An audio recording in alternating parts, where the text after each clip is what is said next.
This is a Lissoy Promaster. The only difference between this and the regular Promaster is there's a different board and it obviously looks different.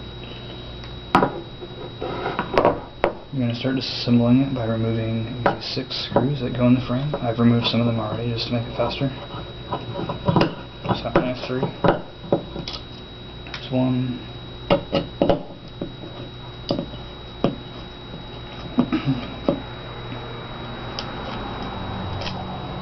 There's 2.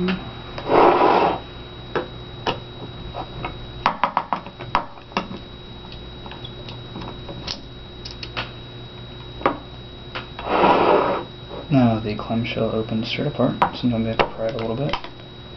But it should just pop right off. Like that. Inside you can see the solenoid, the hoses that go to the RAM, which is right here. And battery, and there's your board with your trigger switches. Unfortunately, you have to take the clamshell apart to get to the battery. To take the trigger out, you pull the pin out. On a regular standard stock trigger, it's going to be one solid rod that goes straight through. This happens to be a CP trigger and it has 2 pieces. Be sure not to lose that piece, as that's what your trigger rides on. Now, to lubricate the RAM, you actually have to remove all these hoses. It's not advised to do this very often because they're a big pain to put back together. I happen to have a RAM that's been taken out already. To lube it properly, you screw this off. A lot of the times you're going to have to use heat and a wrench to get it off, but I've already thought that out and done it before. Screw this end off.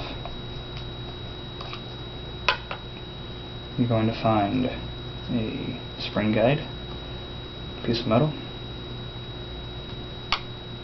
Going to find a spring, and you're going to find the RAM itself. It has an O-ring on it. What you're going to do is simply wipe it down with a towel and apply lubrication. I like to use Hater sauce. It's green, it's fairly cheap, works really well. You can also use Dow 55, which I don't have any examples of, or there's this Radio Shack gel lube. I don't know if they make it anymore, but a couple years it was seen as a pretty decent way of lubricating your gun for a discount price. What you don't want to use is something like this. This is for stack 2 blowbacks only. If this gun oil gets into your solenoid, it could easily destroy it and you'll have to buy a new one. So what you do is you take a tiny dab on your finger like that, spread it around. You don't need a whole lot.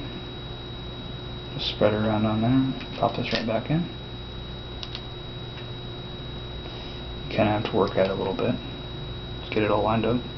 There's also an O-ring on the inside. That's why you're putting a little bit extra on it, so it gets that O-ring on the inside. Screw. I guess it's not through quite yet. There we go. Screw this end back on. Make sure it's good and tight. Put your spring back in. Your spring guide. And there you go. And you slide this in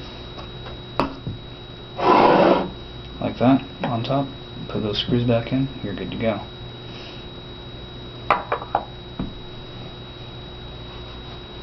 Put it all back together. Put your pin in first of all. There's 2 slots for this pin to sit in. It's an adjustment. The farther back it is to the back of the marker, the easier you're going to have. Most things also have a spring that sits in the back here. I took the spring out because it was a little heavier for my liking.